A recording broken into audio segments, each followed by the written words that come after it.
How's it going, everybody? Welcome back to the channel. Today we're going to be doing a speedrun of a liminal space horror game that just came out titled The Exit 8.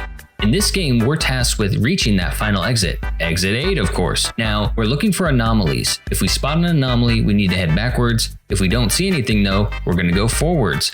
If we mess up at any point, we're going to get reset to 0. And it is astonishing how many different changes can actually occur in this hallway. As we go through this, I'll kind of explain what I'm looking for and what changes might occur. Now, in this first section, I actually get a very early anomaly, and I notice it on this guy right here who likes to walk down every single day. It was quick, but if you spotted it, he had a smile on his face. Usually that guy is very stoic, he does not react to you, doesn't even turn to look at you. If anything changes on his face or if he starts looking at you, you know something is up. Other changes can occur with him as well, but those are some of the most common. Now, as I go through this, I'll talk about some of the anomalies I'm looking out for. Again, it is astonishing what can change in this hallway. The posters, the tiles, the light fixtures, how many doorknobs, how many doors, how many vents, so on and so forth. Not everything is a creepy anomaly. It could be very subtle. And in this second run, I didn't see anything, so I'm going down to hall number 2. Right here, I'm looking at these posters. I'm checking to see if the posters are aligned. Do the signs say what they need to say? Is there anything creepy on the posters? Sometimes there's a lady with a creepy face that pops up. So I'm looking for those differences. I am going to acknowledge this guy as he walks through every day as well, just checking to see if anything changed on him.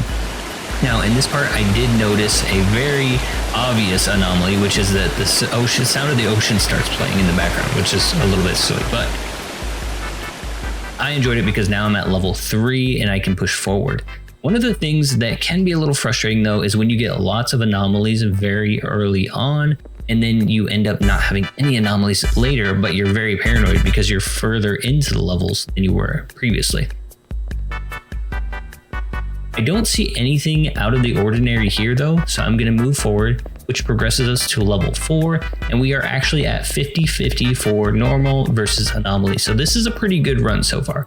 I do start to slow down a little bit here though. I start to look at some of the finer details. I don't want to lose my progress. Again, if you mess up, you get set back to 0, and doing a speedrun of this can be very frustrating.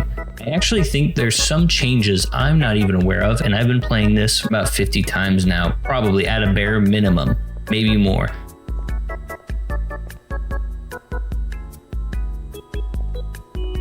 Again, I don't see anything out of the ordinary here. The vents look normal, the doors look normal, the tiles look normal, so on and so forth.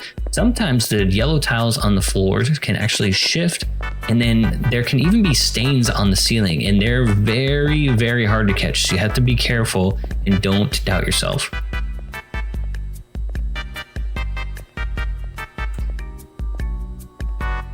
Right there was a tiny clicking noise that occurred. This clicking noise will play throughout your run, but what is interesting is that I think it is actually the level that's loading further in. I have seen some comments where they say, oh, if you go past it, it means you missed an anomaly. Not necessarily. In this particular instance though, I did miss an anomaly, so I'm going back, and that's going to progress us forward. But I have had many instances where there's no anomaly, the click can be heard, and then you go forward and there are no changes and it was correct. So just be wary of that as well.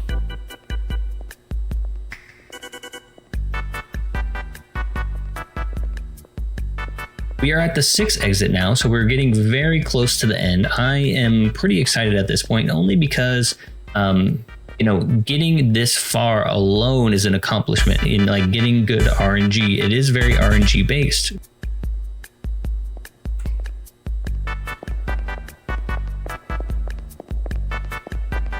Right there, I didn't see anything though, so I progress forward again. We are getting super lucky on this run. Now we are at level 7, and again, I'm going very slow through all of these things. Do these posters look normal? Do the walls look normal? Do the doors look normal? Etc. So far, I'm not seeing anything out of the ordinary, and this guy is looking very normal as well. So as we get towards the end of this hallway, we are going to go forward because there's no changes, nothing has occurred. You see me looking at that camera there. Sometimes a red light can appear on that camera, so you got to be cautious of that as well. I don't see any changes to the doors. I'm doing one last look at the ceiling because sometimes stains can be present in the middle, but I don't see anything there. And we are finally at level 8.